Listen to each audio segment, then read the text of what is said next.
Hello everyone, आप सभी का स्वागत है एक बार फिर से आपके चैनल कॉम्पिटिटिव टारगेट क्लासेस पे। तो आज का टॉपिक है पॉलिटिका।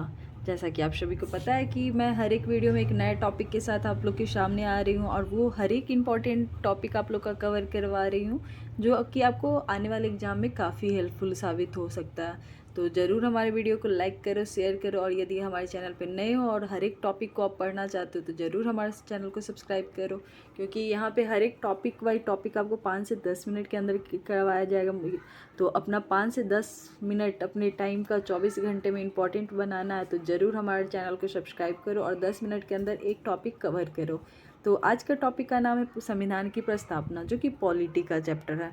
तो यहाँ पे वो हर एक प्रीवियस ईयर क्वेश्चन आपको देखने को मिलेगा और ये सारे क्वेश्चन आपको ऑलरेडी बहुत सारे एग्जाम में रिपीटेड क्वेश्चन है और ये बार बार आपके आने वाले एग्जाम में भी आपको देखने को मिलेगा यहाँ से, क्योंकि आपको पता होना चाहिए कि किस टाइप के क्वेश्चन आते हैं।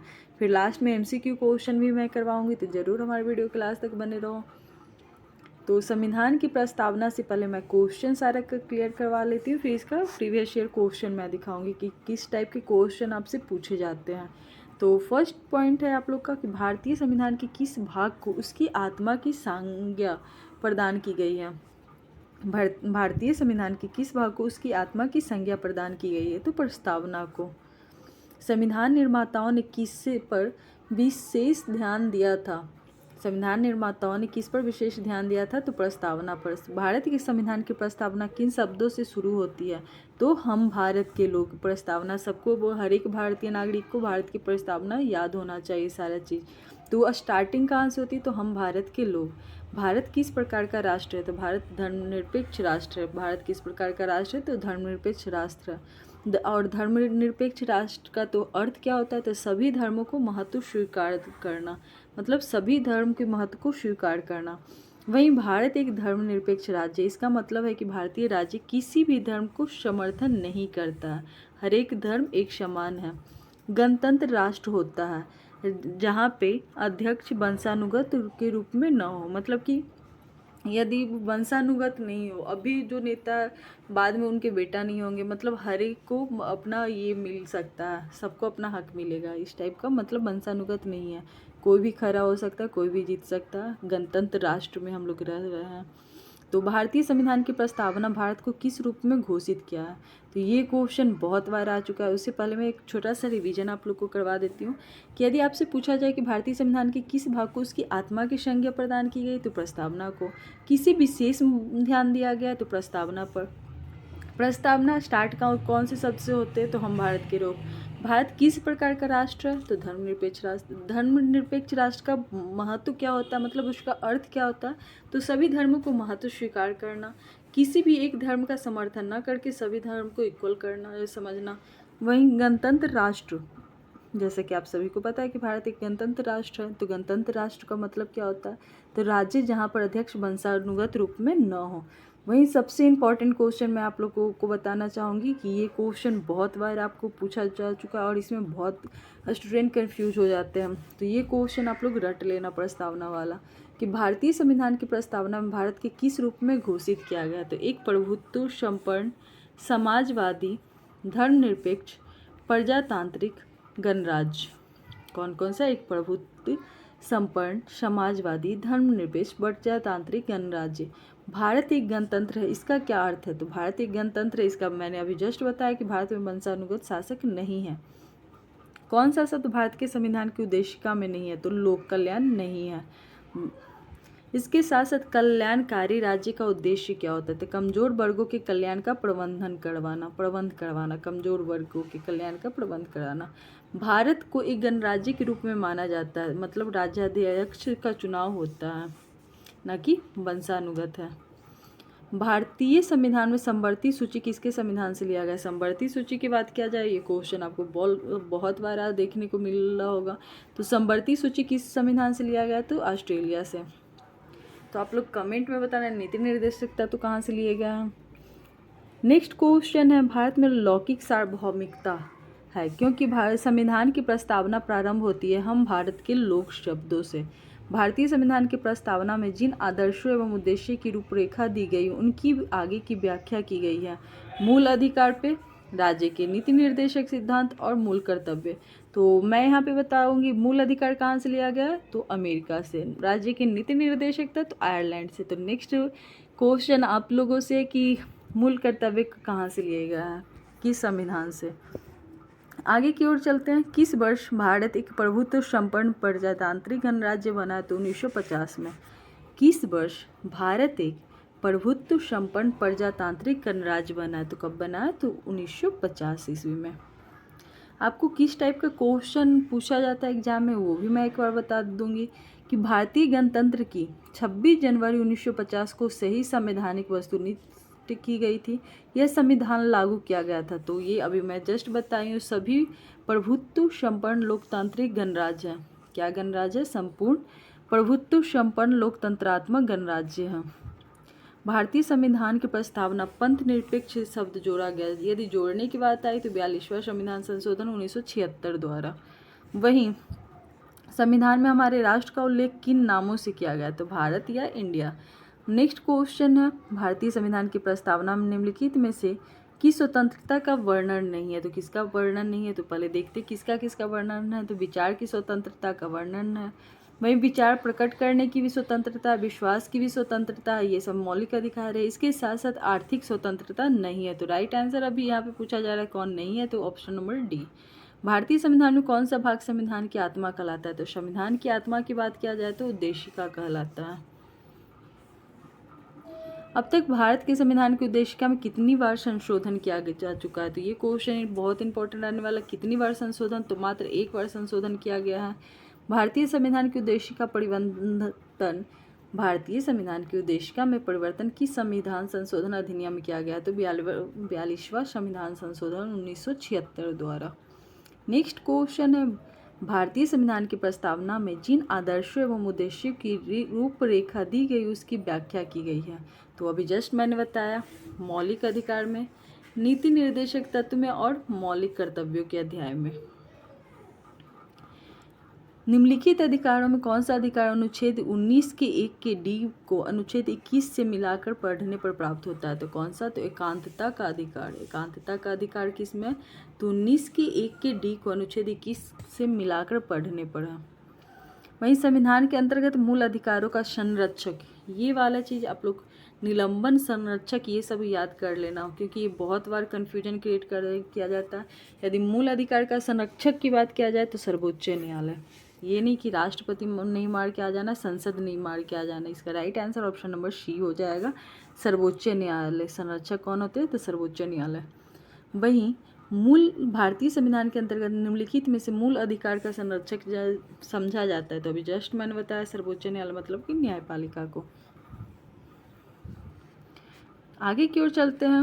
निम्नलिखित में से डॉक्टर भीमराव अंबेडकर द्वारा संविधान की आत्मा कहा गया, तो किसको कहा गया, तो संवैधानिक उपचारों के अधिकार को कहा गया था। ये सारे बहुत इंपॉर्टेंट क्वेश्चन है, तो ज़रूर आप लोग ये सारे क्वेश्चन एग्जाम में देख कर जाओ।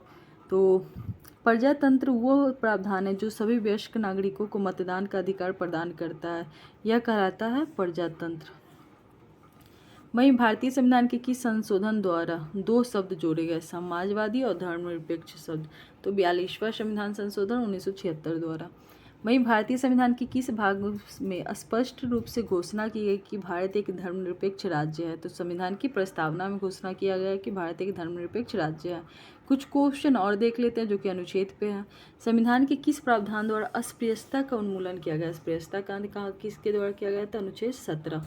तो उपाधियों का अंत किसके द्वारा किया गया है, कमेंट में ज़रूर बताओ, क्योंकि ऑलरेडी मैंने क्लास ले चुकी हूँ सारे अनुच्छेद का, तो आप लोग प्लेलिस्ट में जाकर देख सकते हो।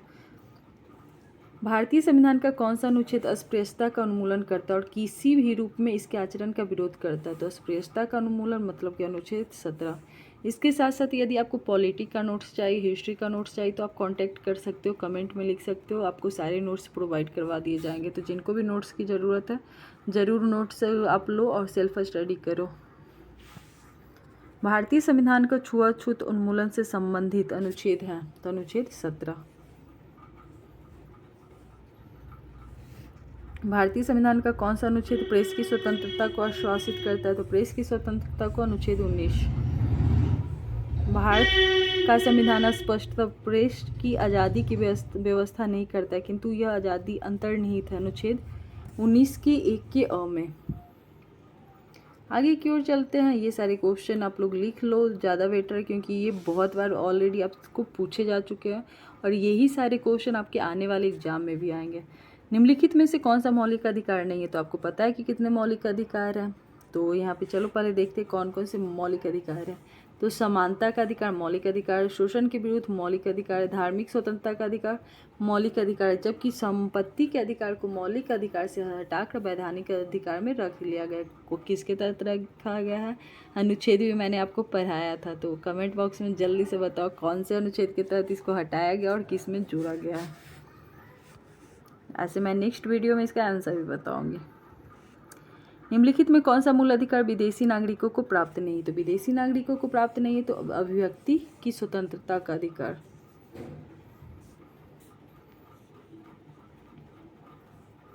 भारतीय संविधान द्वारा प्रदत्त निम्न में से कौन सा अधिकार गैर नागरिकों को भी उपलब्ध है? गैर नागरिकों को भी उपलब्ध है संवैधानिक निराकरण का अधिकार। भारतीय संविधान के अनुच्छेद 25 में हिंदू शब्द किसे सम्मिलित नहीं करता? भारतीय संविधान के अनुच्छेद 25 में प्रयुक्त हिंदू शब्द किसे सम्मिलित नहीं करता? तो पारसियों को सम्मिलित नहीं करता। संपत्ति के मौलिक अधिकार कब समाप्त किया गया? तो समाप्त की बात किया जाए तो 44वां संविधान संशोधन 1978 द्वारा। संपत्ति को यहाँ पे आपका तो क्वेश्चन आ गया, संपत्ति के अधिकार को समाप्त किया गया था, तो आपको सभी को मैंने बताया था 24वां संविधान संशोधन 1978 के द्वारा। भारतीय संविधान के 44वां संविधान मौलिक संशोधन से मौलिक अधिकारों की श्रेणी से निम्नलिखित में से किस अधिकार को हटा दिया गया? तो संपत्ति के अधिकार को हटा दिया गया था। तो एक क्वेश्चन तो आपका यहीं पे सॉल्व हो चुका है। वर्तमान समय में भारतीय संविधान के अंतर्गत संपत्ति का अधिकार एक है। संपत्ति का अधिकार एक वैधानिक अधिकार है। जिस संविधान संशोधन में नागरिकों को संपत्ति के अधिकार का मूलाधिकार की सूची से निष्कासन किया गया हुआ है, तो यदि हटाने की बात किया जाए तो 44वां संविधान संशोधन और जोड़ने की बात किया जाए तो 42वां संविधान संशोधन। ये याद रखना आप लोग। भारतीय संविधान की प्रस्तावना में प्रयुक्त समाजवाद शब्द को निम्नलिखित किस अनुच्छेद के साथ मिलाकर पढ़ने से सर्वोच्च न्यायालय की समान कार्य करने के लिए समान वेतन मौलिक अधिकार परिभाषित करने की शक्ति प्राप्त हुई है? तो अनुच्छेद 14 और 16 को मिलाकर पढ़ने के लिए समान कार्य के लिए समान वेतन। बंधुआ मजदूर, यहाँ पे आप लोग जानोगे बंधुआ मजदूर अधिनियम कब पारित किया गया? तो 1976। जोखिम भरे उद्योगों में बाल श्रम का उपयोग निषिद्ध किया गया था, तो option number D right answer है, जो कि भारत के संविधानों द्वारा 10 दिसंबर 1996 के सर्वोच्च न्यायालय के निर्णय द्वारा संयुक्त राष्ट्र के चार्टर द्वारा। भारतीय संविधान की प्रस्तावना के अनुसार भारत के सर्वोच्च सत्ता किसमें निहित होती है? तो सबको पता है सर्वोच्च सत्ता ये की बात किया जाए तो जनता में। किसमें निहित होता है? जनता सर्वोपरि है। तो आज का वीडियो आपको संविधान की प्रस्तावना से जुड़ा हुआ था, तो ये वीडियो आपको कैसा लगा? क्योंकि यहाँ से आपके ऑलरेडी एग्जाम में बहुत सारे क्वेश्चन आ चुके हैं और आपके आने वाले एग्जाम में यहीं से क्वेश्चन देखने को मिलेगा। तो ऐसे ही छोटे छोटे टॉपिक को कवर करना है। और आप हमारे चैनल पे नए हो तो इस चैनल को ज़रूर सब्सक्राइब करके रखो, क्योंकि यहाँ पे वो हर एक चीज़ आपको तैयार करके दिया जा रहा है, चाहे वो शॉर्ट ट्रिक्स की सहायता से बहुत सारे क्वेश्चन को सॉल्व करने की बात हो, या फिर क्लास भी मिल रहा है, नोट्स भी मिल रहा है। इसके साथ साथ कोचिंग आपको करना है तो ऑनलाइन ऑफलाइन कर सकते हो, आपको उसकी भी सुविधा दी जा रही है। कैसे भी करके आप पढ़ो और 2023 में अपने हाथ में एक जॉब ज़रूर लो। थैंक यू दोस्तों हमारे साथ लास्ट तक बने रहने के लिए। तो आज का टॉपिक क्लियर होता है, जो कि है संविधान की प्रस्तावना। नेक्स्ट टॉपिक में जल्दी मिलूंगी। और इसके साथ साथ यदि आप लोग को भी कोई टॉपिक में कन्फ्यूजन है तो ज़रूर कमेंट करो, मैं नेक्स्ट वीडियो में आपके टॉपिक को लेकर आऊँगी, तो आप कमेंट कर सकते हो। Thank you.